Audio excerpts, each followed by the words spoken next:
Hello there, friends. Welcome back to another episode of Generation Films. My name is Alan, and I'm on the road today because sometimes you gotta take the show on the road because dolphins have broken into your house because of the rising ocean levels. Anyway, recently we've been doing a lot of horse-related shenanigans. We've covered 10 of the dumbest cavalry charges in films, and we've also done 5 of the best cavalry charges in films based on real events. I know that's a little bit confusing, sorry. Anyway, today we're going to be taking a look at 5 of the best fictional cavalry charges in film. Now, there used to be this show on TV that I really liked watching. It was called The Deadliest Warrior. What made the show so cool is that it would find warriors from different parts of the world in different times and pit them against each other in a simulation of sorts. You would have really cool and strange matchups like the Gurkhas versus the French Foreign Legion or Spartans versus ninjas. Now, it's the same type of random matchup which makes our first example of an excellent cavalry charge so cool. The elite horsemen of the Asian steppes rarely get enough screen time in Hollywood films. These Eurasian nomads were famous for 2 things: amazing horsemanship and horse archery. With these 2 skills combined, the steppe warriors became an elite fighting machine, especially on the open plains of Central Asia, where speed and mobility was key. The Russian movie Viking, which came out in 2016, offers us a rare glimpse of an extremely interesting matchup between these 2 very different foes. On one side, we have Rus Vikings. They're defending a walled city from a large army of steppe warriors. As the steppe warriors charged against the fortifications, they formed what's known as a Cantabrian circle.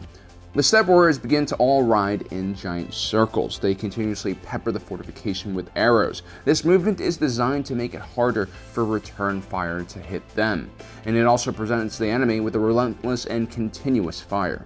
When a small group of Rus Vikings attempt to leave their walled settlement to clear enemy forces scaling the walls, the steppe warriors retreat out of their circle and seem like they're routing. This is where the Vikings make the crucial mistake of pursuing horse archers into the open. The steppe warriors immediately peel back and surround the Vikings, making quick work of them with their long sabers and arrows. And this is why I love watching movies, because sometimes you'll see a gem like this, and you'll see a matchup you'll never see in a real Hollywood film. There are a lot of cool battle scenes in the Game of Thrones, and they usually involve the Dothraki horde in one way or another.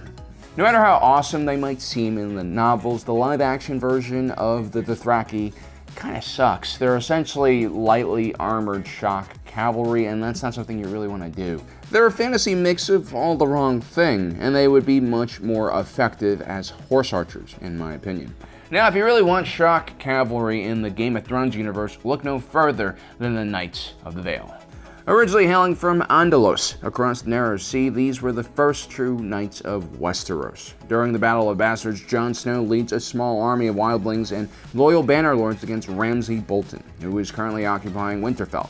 Jon Snow has about a third of the men that Ramsay does. Usually, attackers of a fortified position need to have an advantage of 3-1 over the defenders to have a good chance of winning. Snow, though, manages to get Ramsay to leave his castle and attack his army, evening the odds. But Bolton uses Snow's half-brother Rickon Stark as bait and manages to goad Snow and the rest of his army into a double envelopment, which quickly turns into a full envelopment.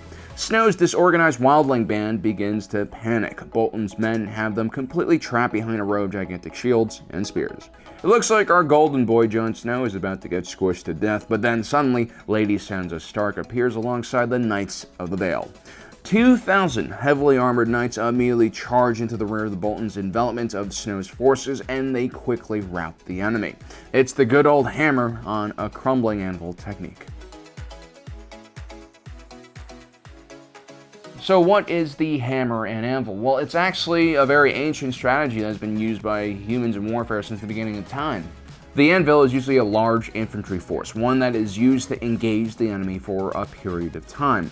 While the enemy is engaged in combat, the hammer, which is usually made up of swift mounted soldiers, will flank the enemy and then attack their formation from the rear. This surrounds the enemy and makes them much more likely to rout.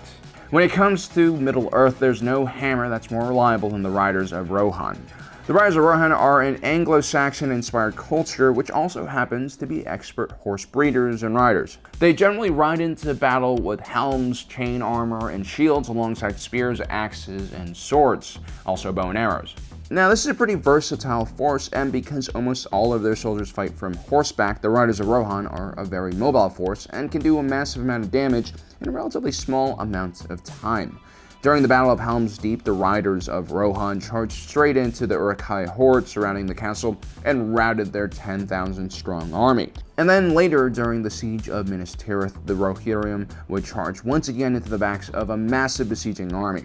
This was a huge cavalry charge, easily as epic as the real-life charge of the Polish Hussars during the siege of Vienna when they swept the Ottoman Turks from the walls of the city. The charge of the Rohirrim happens in the nick of time. It happens just as the forces of Mordor breach the great gate of the first ring wall of Minas Tirith. This ends the siege of the city and marks the start of the Battle of Pelennor Fields. Within seconds, Theoden and his 6,000 riders managed to sweep a huge portion of the Orc army away from the walls. The Rohirrim's charge only begins to run out of steam when it reaches the terrifying Mumakil of the Haradrim. The giant beasts are too large for a man on horseback to tackle alone.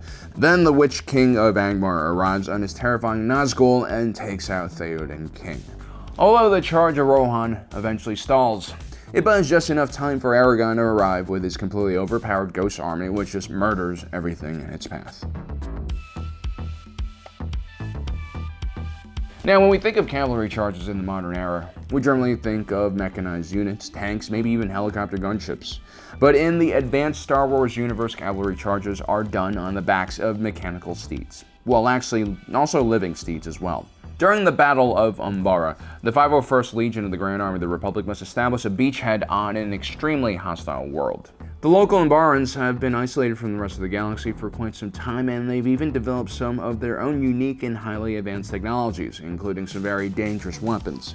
Anakin decides to hit the Umbarans quick and fast with a large fleet of LAAT gunships. The first wave of troops on these gunships are the elite ARF troopers, or Advanced Recon Force Scout troopers. Riding AT-RTs, the ARF troopers immediately begin charging the Umbaran lines, which were made up of infantry soldiers and hover tanks. Generally speaking, frontal charges using mounted soldiers against prepared fighting positions is suicide, but Umbara is famous for being covered in fog and generally lacks any sunlight. And so the ARF troopers are able to quickly advance on the enemy positions without taking too many casualties. You guys probably didn't see Star Wars coming in a list of best fictional cavalry charges. You probably also didn't see our next battle either, which takes place completely underwater. Or Marius of Atlantis seeks to unite all of the underwater kingdoms in a war against the surface. In order to do so, he must become the Ocean Master. With the support of Atlantis, the Fishermen, and Xebel Kingdom, Orm only needs one more kingdom to join their side so that he can start this battle against humanity. Orm decides to go after the crusty kingdom of the Brine. But the Brine King refuses to join his struggle against humanity, most likely because crustaceans actually benefit from the warming of the oceans. The more you know. And thus starts the Battle of the Brine, one of the largest battles in the wider war for Atlantis. The battle itself lacks much in tactics and strategy, but it is one visual masterpiece. The Brine army, which is mainly made up of heavily armored crab folk, defend their territory, which is covered in thin veins of red lava. King Orm leads the charge at the head of his massive coalition army riding a gigantic Tylosaurus. He's flanked by Atlanteans on sharks and Zelblian soldiers riding sea dragons, which aren't actually dragons, they're just large seahorses. Then you have the Fishermen, who have like these exoskeleton shrimp mounts, along with manta ray looking vehicles. The point is, no one asked for a battle like this, yet I am so glad that the Battle of the Brine is a thing, because it is completely epic and has a bunch of aquatic animals trying to kill each other. And while Aquaman was a meh film, this one scene made the entire movie worth watching. So there you have it, guys. Those are 5 of the best fictional cavalry charges in film and TV. Let me know in the comment section below if I've missed your favorite. Also, don't forget to subscribe and hit that notification button down below so you don't miss out on the rest of our awesome content. And as usual, thanks for joining us today. My name is Alan, reminding you that life is a movie and you are the protagonist.